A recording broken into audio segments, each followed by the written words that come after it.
Welcome back to Extra Time with Halle and Ellie, a podcast designed for elite women soccer players and coaches to share their journey in the soccer world. We're your hosts. I'm Halle Dixon. And I'm Ellie Walbruch. Today we have BYU women's soccer player, goalkeeper Eva Chenn with us. Woo! Welcome, Eva. Eva, Thanks our for having me, teammate! guys. We love you, Eva. Eva's story is special. She started out Lone Peak Alpine native girl and track at BYU, served a mission, came back, was just a student, and is now on our team as goalkeeper. Eva, if you had to describe your journey in one word, what would it be? Unexpected probably is the one word I'd say. It's very true. Yeah, Very unexpected. That's so facts. Eva, for people who don't know your story yet, kind of give us a quick highlight reel of how you kind of got here today. Okay, well, last summer I came to work at camp, a soccer sports camps with one of my friends, Izzy Stratton, who's on the team at the time, and I came in and I re-met the coaching staff because in high school I had been recruited, and I kind of put myself out there and I was like, hey, like at the end of the camps, I was like, if you're looking for extra goalkeeper, like let me know. I'm free to like come help out with anything. And they told me basically like, we're not interested right now, but we'll let you know if anything opens up. So I kind of forgot about it, went about my summer, and then Living her best life. living my best She life. said, thank goodness, get me away from soccer camps. Never want to do that again. No, it was fun. But I went to Lake Powell, actually. I was in Lake Powell, and I got a text from Brent Anderson, one of the coaches, and he said, hey, Eva, how would you like to be a part of BYU in soccer? And my heart just, like, started pounding so hard. I was like, oh, my gosh, like, because it was always a dream of mine to play here at BYU, like soccer especially. Like, I love track, but soccer was a dream. And to get a text from Brent was just, like, $1 million, you know? Like, all your dreams coming true. That's so awesome. I didn't know that story where Brent texted you that. Yeah. Crazy. So you're in Lake Powell, and then like when did you come back and start training? Like what was that turnaround time? When was this?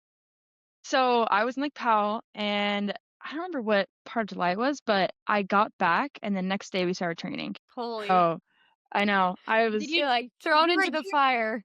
Thrown into Literally. fall camp, weren't you? So we were doing double days, right? Yeah, double days. Oh my gosh. I was like, I'm dying, but it was so fun. Oh, it's so good. Oh my gosh. Okay, so you're a big sports family. Your dad jumped here at BYU. When did you first fall in love with sports? Honestly, I've loved sports for as long as I can remember. Like I was playing like t-ball, rec soccer, rec basketball when I was like probably 4 or 5 years old in New York. Like I grew up in the city, and we only had like rec teams to play for, or like community like gyms to go play at. So I grew up playing basketball as my main sport, and then I kind of branched out to like track and field and soccer as time went on. But that's kind of where it all started, was when I was like 5. So Did you always like once you started playing soccer, like did you immediately go into goalkeeping? Like how did that all come to be? no, so I stopped playing soccer and I moved to Utah. And then when I was in about 7th grade, Izzy Stratton actually texted me and was like, hey, you play basketball. You should come try out to be a goalkeeper for my club team. So I was like, okay, this is about like, 7th grade, I think I said. But so I came in and I played. I was so bad, like so bad.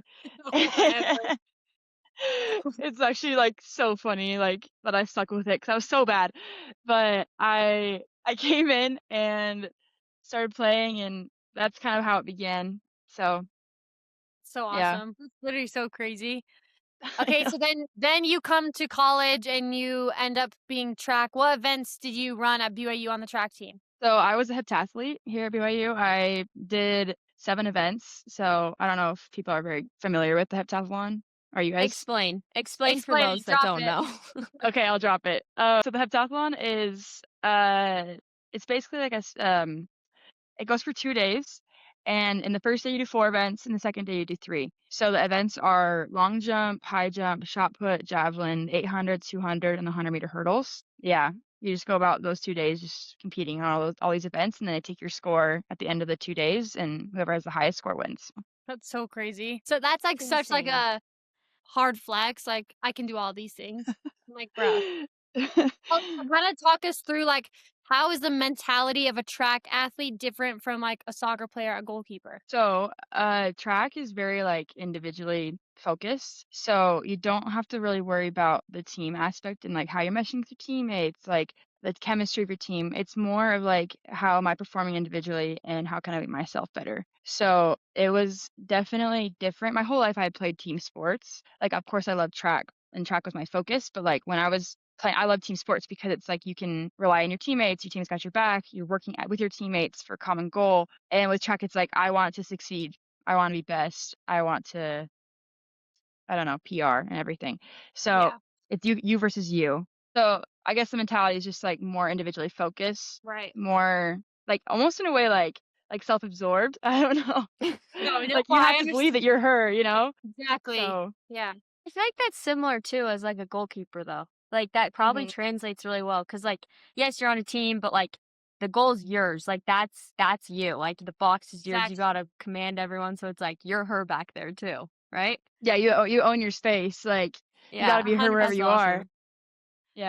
Yeah. Don't come into Eva's space or you're gonna get annihilated. Boom. I felt God. that today on that corner kick. I was like, oh, I'm scared to move. That's facts. That's good. Oh, okay. So walk us through like the transition from track to soccer. Like obviously you went on a mission in there, which we can dive into in a little bit, but what kind of made you like what was that transition like for you? And was it hard? Like obviously you addressed it a little bit, but kind of like walk us through that. So the transition from track to soccer, I'd say it was really fun. It was definitely mind-blowing to see how many like more resources we have at for BYU soccer compared to track because obviously soccer brings more money into the school and there's a lot more, I don't know, funding behind it. So there's a lot of differences between track and soccer just because of that, you know. But the team aspect was great. I think like coming into track, it's like you have your event group and you kind of just like mind your own business. But for soccer, it's like you meet everyone and like everyone is working together to be like loving teammates and help each other out to Yeah. win, you know what I mean? So I don't know. That was the difference for me, just coming in and being like, oh, I have a team that's like bigger than like 10 people and like we have a common goal to like win a national championship and we want to push each other to be better every single day because like the success of one equals the success of all. You know what I mean? Exactly. I love So that. Do you feel like that decision was scary at all? Like stepping away from track to fully leaning into soccer? Like, were you like, was there ever like a hesitation of like, did I make the right call? Did I make the wrong call? Like, is this the right thing to do? I definitely so when I got home from my mission, because of the NCAA cuts they had to make for funding, I actually ended up not having a spot on the track team. So coming home, I was actually fine because I didn't have a spot on the track team. So I was like, okay, like that, like I'll take soccer. Like this is amazing. Like, yes, So please. yeah, so there was no like hesitancy. Like, please, more sports, please. That's so awesome. It's crazy how like God works in that way. Like, you know what I mean? He hmm just puts stuff in your life to like, it's crazy. I don't know. I could talk about that all day, but I think so cool. Yeah, I agree. Okay, like along those lines, like speaking of that, like like how did you decide that you wanted to go on a mission? Because like it's one thing to like switch sports, but it's another thing to completely step away from track and be like, I'm gonna go take a year and a half off of school, of track, everything I've worked for, with not a guarantee of it being there when you get home to go serve a mission. Like, how was that process? Did you always know you wanted to go? Like, walk us through that. Yeah, I definitely did not want to go on a mission. When I was in high school, I was That like, I'm not doing it. Yeah. You're like, I this was ain't like, for me. yeah. Yeah, I didn't want to go. I was like, this is not for me. Like I have other plans. Like I'm gonna go play soccer or track, whatever. And my junior year of high school, I was trying to figure out where I was gonna go play soccer because I had offers to play at Utah State and St. Louis. So I was deciding between those two. And nothing really felt right. Like I couldn't quite put my finger on it. So I like decided to pray about it and I got my patriarchal blessing. And in my blessing, like the patriarch like spoke the words like you will serve a mission. And I literally was like my heart you're like, dropped. I was oh. like, no, why? And I was She said so no, why? Uh, I was so like frustrated. I was like, like, why do I have to do that? Like, it's so hard. And, I obviously knew the church was true and I like believed in the gospel, but I just like didn't want to serve a mission. I was like, "Ah, it's an option." Of course it's an option. Like I had agency to choose if I wanted to go or not.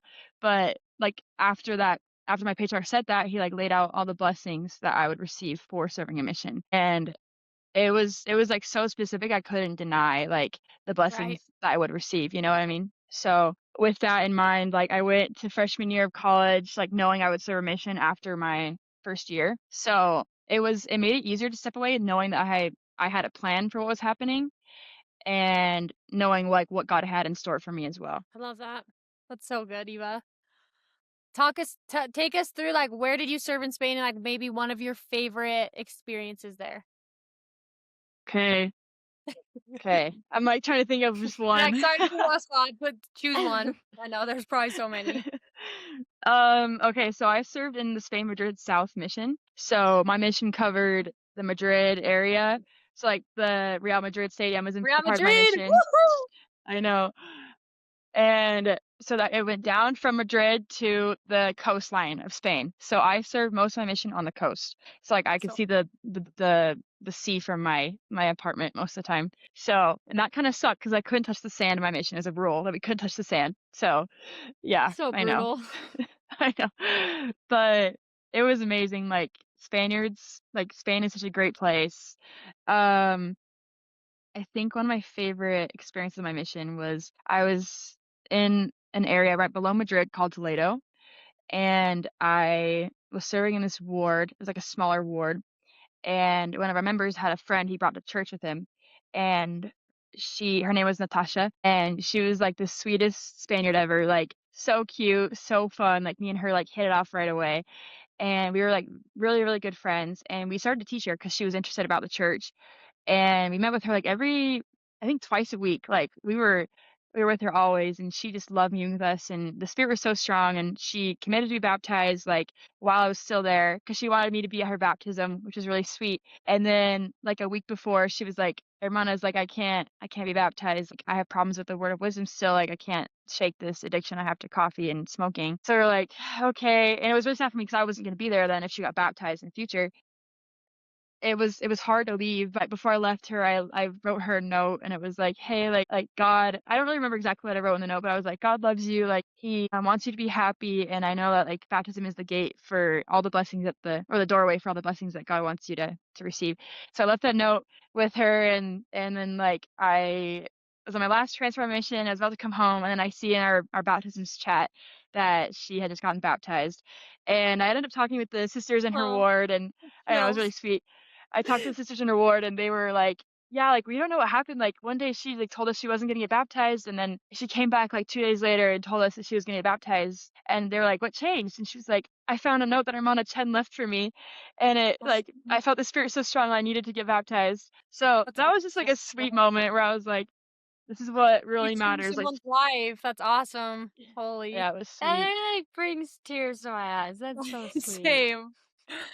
My Oh, Eva, gosh. you're so awesome. Like thinking about how you were like, I don't want to go, and like knowing you, like you loved your mission so much. Like, Yeah. wow, it's so cool. What's like obviously you grew a lot, you changed a lot, but like what's a lesson that Spain taught you that you like brought back into playing soccer and athletics? I think a lesson I learned from a mission is that the Lord will consecrate your efforts. So if you're working hard at something, like God wants you to receive every blessing that He has in store for you. And so if we're working hard with His support, we can do anything and we will receive anything, you know? So I think that's something So that's like good. stuck with That's why me a you're so lot. great at this. Easy, Boston. Facts after facts. Okay. I think this is the most important question, but what was your favorite Spanish food on your mission? Oh, okay. There's a Spanish food called paella, and it's just like a big pan of rice, and they put like shrimp or like octopus, rabbit in it. It's so good. Have You it. guys, I need to make it. It's an acquired taste. You make it, I'll eat. If you make it, I'll eat it. Okay, I'll have to see what I can do. But it's so fire. You have to try it. That's good. Okay. Oh, that's awesome. Oh, that's great. Okay, so switching gears a little bit, Spain was great. What was it like coming back and jumping in? Like, obviously, you were at BYU for a little bit, but like Lake Powell, one day later you're in two-a-days. Like, you said it was fun, but, like, how was it? Genuinely. It was so hard. Like, I'm not gonna lie. I was It's hard like, for me! And I'm like, I've been training all summer. Literally. no, it was so hard because it wasn't just physically hard, it was mentally hard. Like, every single day was like, wow, I suck. Like, I suck so bad. But but Not like true. every day it was like incremental gains. You know what I mean? Like Yeah. you take every day, you take the small wins and you build off of those small wins. So that's what I had in mind when I started. I was like, okay, I haven't been playing for 3 years. Like, I have to take these small wins and build on them, or else I'm gonna get nowhere. So I love that. I love that. I need that in my life because I feel like I take all the when I'm at the highest, I'm like, heck yeah. And then I take every loss as like the world's over. I feel like yeah, yeah, it's like a personal hit. literally. Talk us through like how do you personally as a goalkeeper, like it's such a hard position. Like take us through how you personally handle giving up a goal. Like in a practice, in a game. How take us through your mental reset. Reset. Like in goalkeeping, it's almost inevitable you're gonna get scored on. It's just how the game is. But it's about like managing like things you can control, right? So if you get scored on, like you stand up, shake it off. I don't know, I like to just like do a quick like mental just like reset, just pause and be like, okay, what could I have done better?